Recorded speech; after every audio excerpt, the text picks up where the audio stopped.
मेरे प्यारे विद्यार्थियों, आज हम अपनी पहली इकाई की चौथी कविता किताबें शुरू करने वाले हैं।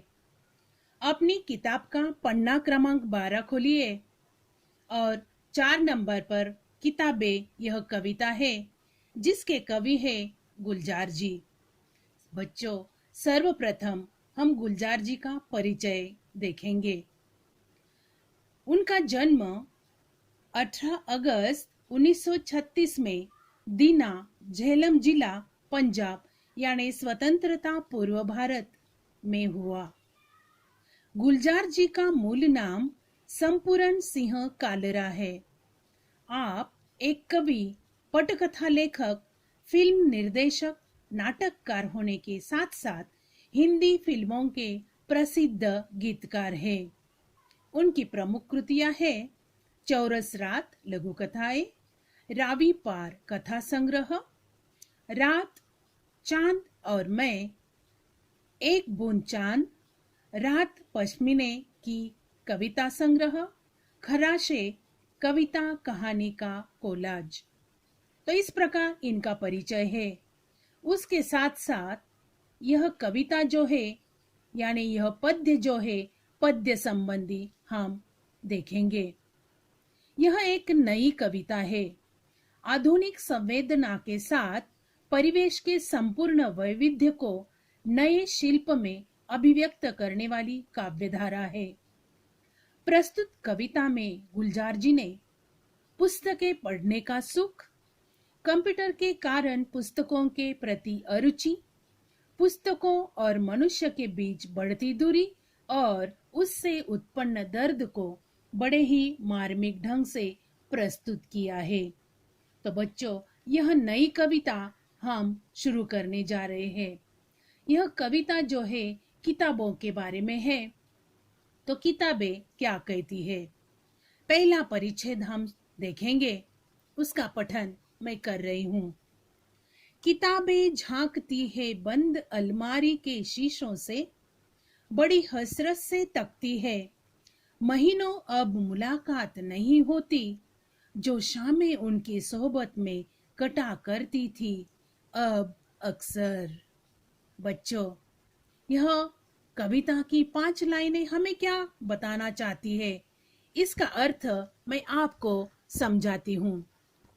कवि कहना चाहते हैं, कवि कंप्यूटर के युग में किताबों के पहले जैसी उपयोगिता न रह जाने पर अपनी तीव्र मानसिक पीड़ा का चित्रण करते हुए कहते हैं कि आजकल किताबें अलमारियों में रखने भर की चीज हो गई है। यानी इसका अर्थ है अब उन्हें अलमारी से निकालने की जरूरत ही नहीं पड़ती। बंद अलमारी की ओर देखने पर ऐसा लगता है जैसे किताबें अलमारी के शीशों से कवि की ओर झांक रही हो। वे कामना करती है कि उन्हें बाहर निकलकर कोई पढ़े। आगे चलकर कवि कहते हैं कि अब तो महीनों गुजर जाते हैं, उन किताबों से मिलना ही नहीं होता। एक समय ऐसा था जब उनकी शाम इन किताबों को पढ़ने में लगा करती थी। अब अक्सर, पर अब अक्सर कवि आगे कहते हैं, यानी वहीं वे स्वल्प विराम, अल्प विराम भी लेते हैं।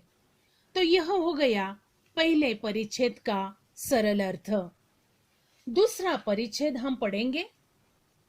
गुजर जाती है कंप्यूटर के पर्दों पर, बड़ी बेचैन रहती है किताबें। उन्हें अब नींद में चलने की आदत हो गई है।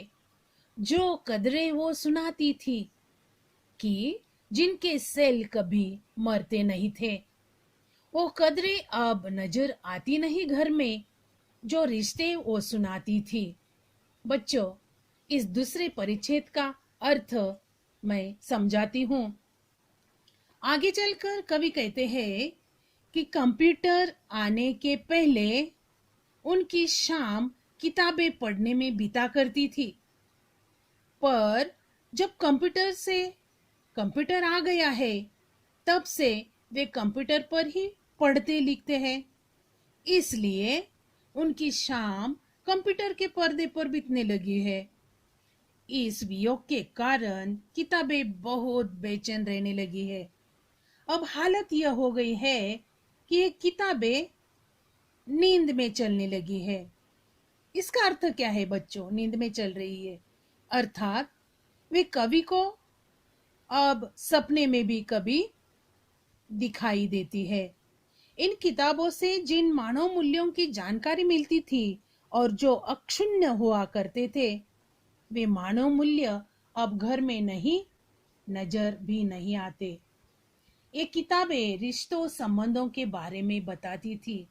यानी बच्चों, यह जो दो पद है, किताबी अपनी कदर व्यक्त करते हैं कि आजकल उन्हें कोई देखता नहीं।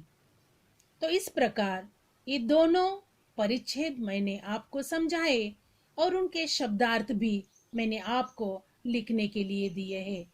हर एक पद का शब्दार्थ मैंने नीचे दिया है और उसके बाद कविता यानी दो पद जो है उनका सरल अर्थ भी मैंने दिया है। पहला पद है बच्चों, किताबें झांकती है अब अक्सर, और उसके नीचे अर्थ दिया है, वह तुम्हें लिखना है। और उसके बाद दूसरा पद है, गुजर जाती है से लेकर रिश्ते ओ सुनाती थी यहाँ तक, और नीचे उसका अर्थ है, वह आपको अपनी किताब या नोटबुक में देखकर लिखना है। यानी अपनी नोटबुक में जो भी है लेखन करते चले जाना। तो इस प्रकार आज के लिए इतना काफी। धन्यवाद।